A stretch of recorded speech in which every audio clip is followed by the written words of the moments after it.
Assalamualaikum warahmatullahi wabarakatuh. Kali ini kita akan mempelajari materi tentang fungsi ilmu sosiologi dan peran sosiolog dalam masyarakat. Seperti kita tahu bahwa kehadiran ilmu sosiologi sangat membantu masyarakat dalam memahami berbagai gejala dan fenomena sosial yang ada di sekitar tempat tinggal kita. Nah, agar bisa menghasilkan suatu ilmu pengetahuan yang dapat kita pelajari bersama, di situ ada peran penting seorang sosiolog. Sosiolog adalah orang yang memiliki keahlian di bidang sosiologi, yang mana sosiolog inilah yang nanti akan mengembangkan ilmu pengetahuan dalam sosiologi itu sendiri. Oleh karena itu, dalam hal ini sangat penting untuk dikaji tentang peran sosiolog dalam masyarakat, termasuk juga kita harus mengkaji tentang fungsi ilmu sosiologi. Nah, untuk lebih jelasnya, mari kita simak slide berikut. Sekarang kita akan membahas fungsi ilmu sosiologi. Nah, kita semua tentu bertanya-tanya ya, apa sih sebenarnya fungsi dari ilmu sosiologi? Nah, pembahasan kita kali ini akan mencakup 4 hal. Yang mana pertama, fungsi sosiologi dilihat dari perencanaan sosial, lalu sebagai bagian dari pembangunan sosial, memecahkan masalah sosial, serta penelitian sosial.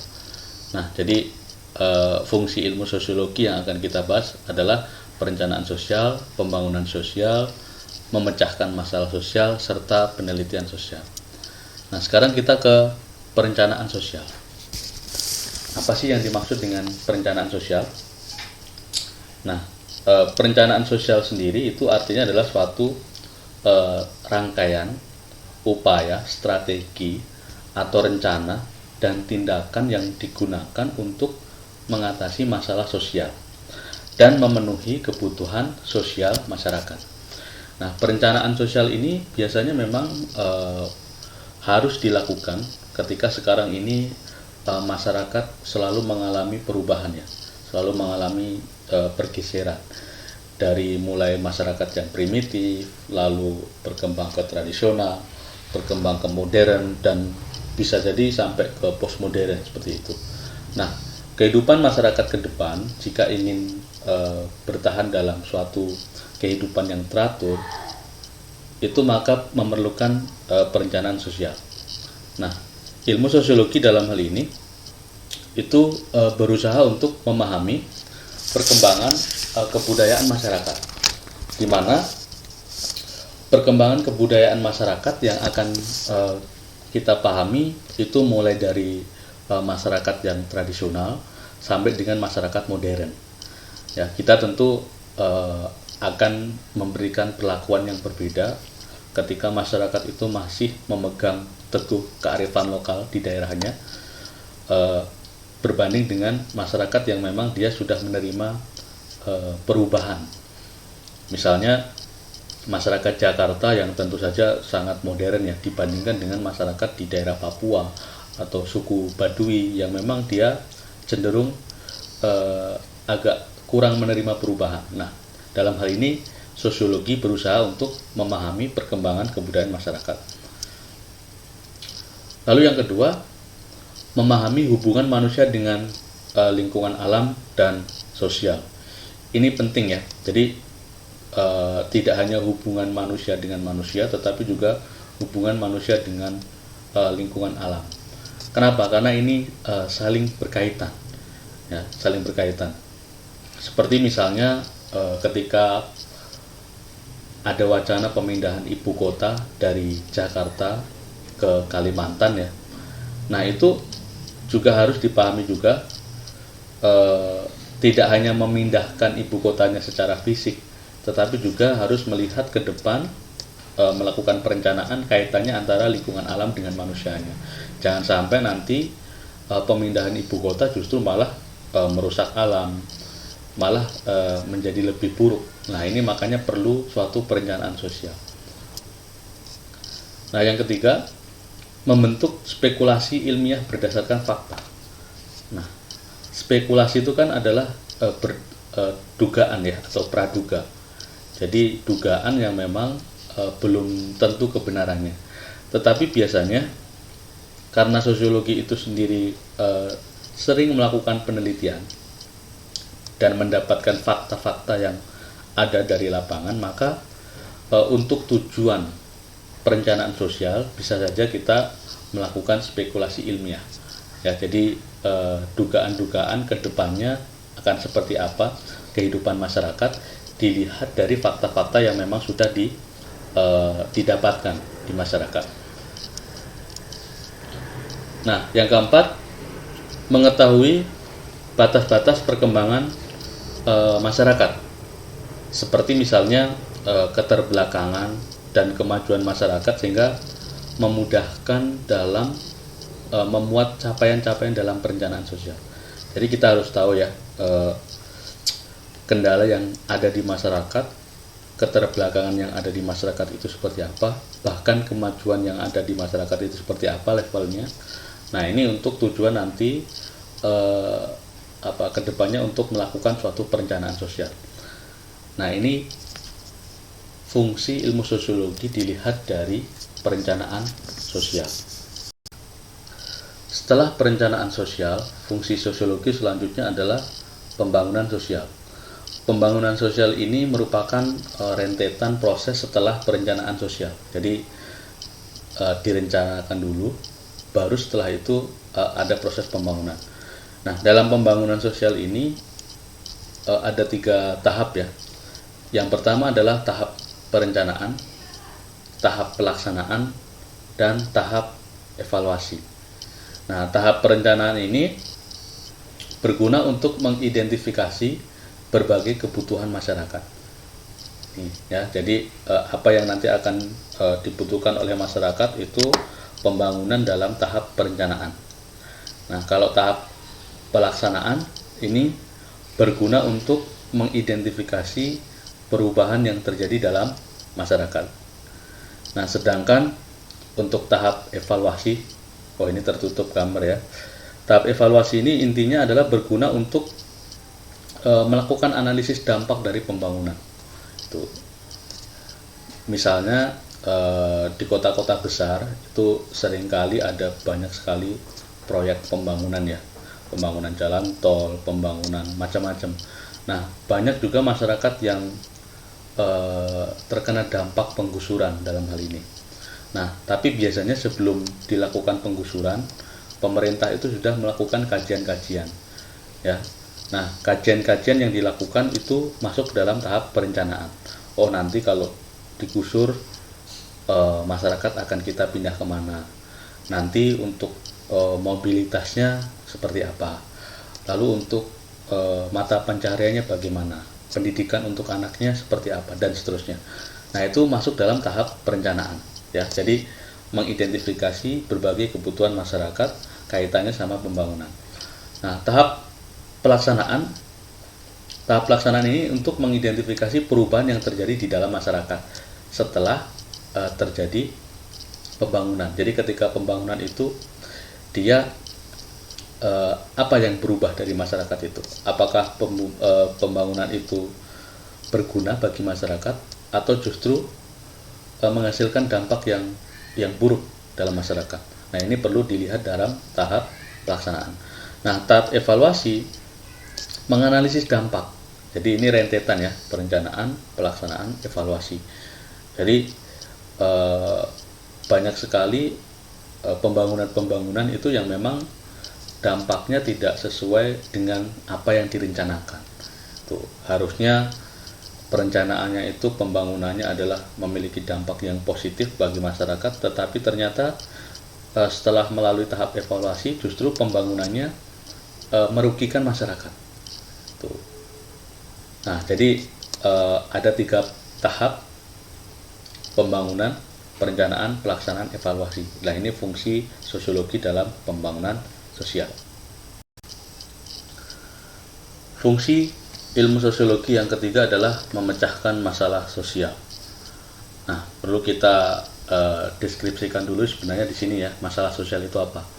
Masalah sosial itu bisa diartikan sebagai ketidaksesuaian antara unsur-unsur kebudayaan dalam masyarakat sehingga membahayakan kehidupan masyarakat. Nah, banyak sekali masalah-masalah sosial yang kita lihat dalam kehidupan kita sehari-hari, masalah kemiskinan, kriminalitas, ketidakadilan, kesenjangan sosial, ketidakdisiplinan, intoleransi, dan sebagainya. Jadi banyak sekali masalah-masalah yang memang perlu dicarikan solusi untuk memecahkannya. Nah, dalam hal ini sosiologi memiliki peran. Yang pertama adalah memberikan informasi yang berkaitan dengan masalah sosial. Ya, jadi informasi yang berkaitan dengan masalah sosial ini harus sesuai dengan fakta, ya, sesuai dengan fakta dan sesuai dengan realitas yang ada dengan masalah sosial itu. Tuh, misalnya sekarang di era pandemi COVID-19 banyak sekali masyarakat yang terkena PHK, sehingga dampaknya adalah banyak kriminalitas, banyak pencurian, banyak perampokan, kekerasan, dan seterusnya. Maka dalam hal ini perlu diberikan suatu data. Nah, data ini harus objektif, harus seimbang, sehingga dari data itu nanti bisa dilakukan analisis pemecahan secara tepat. Nah, sehingga yang kedua, memberikan analisis ilmiah terkait dengan fakta masalah sosial. Ya, jadi analisis ini dilakukan jika memang masalah-masalah sosial ini perlu upaya penanganan secara cepat, tuh. Atau mungkin masalah sosial ini sangat sulit untuk diselesaikan, sehingga perlu analisis secara mendalam. Misalnya saja kemiskinan. Ya, kemiskinan di Indonesia ini tergolong tinggi, ya, baik di perkotaan ataupun di pedesaan. Nah, tentu kemiskinan yang ada di perkotaan dengan yang ada di pedesaan itu sangat jauh berbeda. Ya, walaupun memang kalau kita lihat sumbernya ada yang sama pasti. Tapi kalau kemiskinan di pedesaan itu bisa kaitannya dengan memang keadaan alam yang tidak mendukung misalnya, atau sumber daya manusia yang rendah, atau juga memang pembangunan yang tidak merata di daerah pedesaan, sehingga masyarakat kesulitan untuk mengembangkan perekonomiannya dan seterusnya. Nah, jadi perlu dilakukan analisis secara mendalam terkait dengan masalah-masalah sosial ini. Yang ketiga, memberikan saran kepada stakeholder dalam upaya pemecahan masalah. Ya, jadi setelah kita kumpulkan informasi, lalu informasi itu dianalisis. Nah, hasil dari analisis ini adalah memberikan saran kepada para stakeholder. Nah, stakeholder yang memiliki peran dalam penanganan masalah itu ya tentu para kepala daerah atau pemerintah, ya, atau polisi, tentara, LSM, dan seterusnya, termasuk juga masyarakat setempat. Nah, stakeholder inilah yang nanti menjadi istilahnya orang yang di depan untuk mengatasi masalah. Karena kalau sosiologi itu dia tidak diartikan dia bisa menangani sendiri, karena ilmu sosiologi hanya memberikan saran. Tapi masalah penanganan masalah sosial itu nanti diserahkan kembali kepada para pemangku kebijakan. Dalam ini seperti yang saya sebutkan tadi. Nah, ini fungsi sosiologi dalam hal memecahkan masalah sosial. Nah, sekarang fungsi sosiologi dalam penelitian sosial. Untuk menjelaskan gejala sosial secara logis dan ilmiah diperlukan suatu penelitian sosial.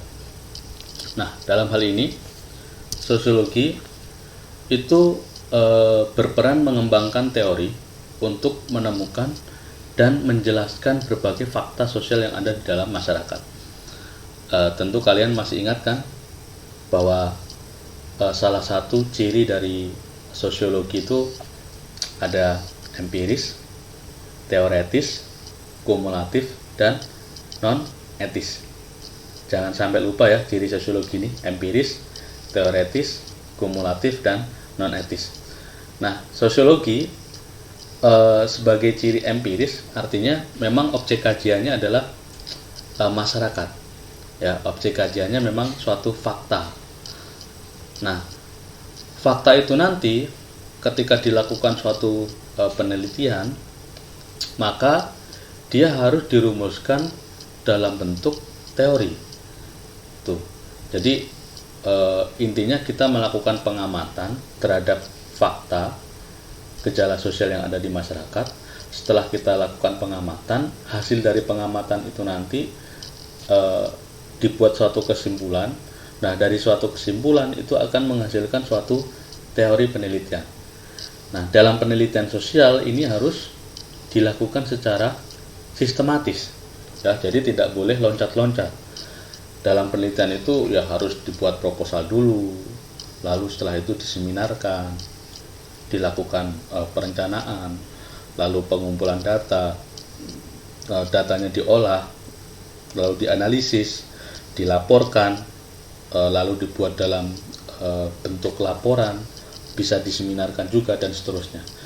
Nah, dalam hal ini fungsi sosiologi adalah dalam penelitian sosial. Nah, selain itu di salah satu karakteristik sosiologi adalah sosiologi itu ilmu murni ya. Jadi ilmu murni itu memang kita berusaha untuk bagaimana mengembangkan ilmu itu sendiri sehingga menghasilkan suatu teori-teori baru. Sehingga teori-teori dalam sosiologi itu bisa disempurnakan, bisa diperbaiki, diperluas secara terus-menerus. Jadi teorinya tidak tetap ya, tetapi bisa berkembang menyesuaikan dengan kondisi yang ada di dalam masyarakat itu. Maka sosiologi punya ciri kumulatif karena teorinya selalu dikembangkan, diperhalus, diperluas menyesuaikan dengan kehidupan masyarakat. Nah, ini ya, jadi jangan sampai lupa untuk fungsi dari ilmu sosiologi. Tadi yang pertama adalah perencanaan sosial, lalu pembangunan sosial, lalu pemecahan masalah sosial, dan terakhir adalah penelitian sosial. Kalian harus bisa membedakan antara keempat fungsi ilmu sosiologi ini, walaupun memang ini saling berkaitan. Nah, sekarang kita sampai di materi yang kedua, yaitu tentang peran sosiolog dalam masyarakat. Tadi di awal sudah saya sampaikan bahwa sosiolog merupakan seseorang yang memiliki pengetahuan dan pendidikan dengan latar belakang ilmu sosiologi. Jadi bisa dikatakan sosiolog ini adalah orang yang memiliki kemampuan atau pengetahuan lebih tentang ilmu sosiologi. Nah, peran sosiolog akan kita bagi 4. Yang pertama adalah sebagai peneliti sosial, yang kedua sebagai konsultan sosial, lalu sebagai pendidik, dan sebagai teknisi. Nah, kita bicara sebagai peneliti ya. Kalau kalian kuliah di bidang sosiologi, terutama sosiologi murni ya, kalau sosiologi di bidang pendidikan untuk jadi guru nanti kan gelarnya SPD ya. Tapi kalau sosiologi murni di UI, di UNJ atau di universitas yang lain itu nanti gelarnya SOS. Nah, banyak teman-teman saya yang terjun ke dalam bidang-bidang penelitian. Misalnya kerja di LIPI. Ya, LIPI, tahu ya LIPI ya. Nah, di sana para lulusan sosiologi ini banyak yang terlibat dalam berbagai macam penelitian. Itu ya, mulai dari penelitian yang memang sederhana sampai ke yang kompleks. Nah, memang sosiolog sebagai peneliti itu memiliki fungsi sebagai pihak yang mengkaji fenomena atau gejala sosial. Nah, nantinya sosiolog ini yang dapat menjelaskan berbagai gejala sosial yang terjadi dalam masyarakat. Kalau kalian punya jiwa-jiwa yang suka tantangan, nah kalian bisa masuk menjadi seorang peneliti. Ini ya. Tentu selain dalam sosiologi banyak ilmu-ilmu lain yang memang lulusannya berkecimpung dalam bidang penelitian ya. Misalnya sekarang kan lagi era COVID-19 nih, yang lagi dibutuhkan adalah peneliti yang memang bertugas untuk menemukan vaksin. Nah, tapi kalau dalam sosiologi kita penelitiannya di ranah sosial, bukan di ranah istilahnya itu eksak. Jadi kita mengkaji fenomena atau gejala sosial yang memang ada di masyarakat. Lalu yang kedua sebagai konsultan kebijakan atau konsultan sosial ya. Kalau dengar kata konsultan itu kan analoginya kalau misalnya nih kalian mau bangun rumah, tentu sebagai orang awam kan kita tidak tahu ya berapa banyak istilahnya material yang akan digunakan, terus nantinya desainnya seperti apa dan seterusnya. Nah, kalau kalian memiliki kebingungan dalam hal ini, tentu kalian meminta tolong seorang arsitek gitu. Tapi kalau dalam hal perencanaan sosial atau dalam pembangunan yang kaitannya dengan masyarakat secara luas, nah maka perlu datang kepada konsultan yang membidangi hal ini. Dalam hal ini adalah sosiolog. Tuh. Jadi sosiolog sebagai konsultan ini adalah orang yang memang mampu memberikan penjelasan atas berbagai realitas sosial dalam kehidupan masyarakat. Jadi bisa dikatakan sosiolog dalam hal ini dapat menjadi sumber yang terpercaya. Ya, sosiolog juga dapat memberikan saran terkait dengan pengambilan kebijakan sosial, baik bagi pemerintah atau memang bagi pihak-pihak yang membutuhkan saran dalam perencanaan sosial. Nah, itu peran sosiolog sebagai konsultan. Tuh. Nah, yang ketiga adalah sebagai pendidik. Nih, sebagai pendidik. Pendidik ini bisa dikategorikan menjadi dua ya. Ada guru, ada dosen. Nah, kalian tentu ingat dari mulai SMP kalian sebenarnya sudah belajar sosiologi, tapi hanya irisan-irisan. Nah, sosiolog sebagai pendidik ini harusnya memang memiliki latar belakang ilmu sosiologi, ya. Nah, dari bekal latar belakang ilmu sosiologi itulah nanti yang akan mengajarkan kepada kita, kepada siswa atau kepada mahasiswa mengenai ilmu-ilmu dalam bidang sosiologi. Ya, jadi nantinya setelah kita belajar sosiologi diharapkan menjadi bekal bagi kita untuk siap terjun dalam kehidupan sosial masyarakat. Ya, jadi sebagai pendidik tentu fungsi utamanya adalah memberikan pengetahuan terutama dalam hal kajian-kajian sosiologi. Nah, yang keempat sebagai teknisi. Nah, teknisi di sini jangan disamakan dengan teknisi dalam bidang permesinan ya. Jadi ini bukan teknisi yang biasa kalian lihat dalam bidang permesinan yang membenarkan mesin atau memperbaiki mesin dan seterusnya. Teknisi itu adalah orang-orang yang memberikan metode atau cara dalam bidang pekerjaan tertentu. Nah, kaitannya dengan sosiologi, teknisi ini biasanya dilibatkan dalam perencanaan suatu mekanisme kerja, ya.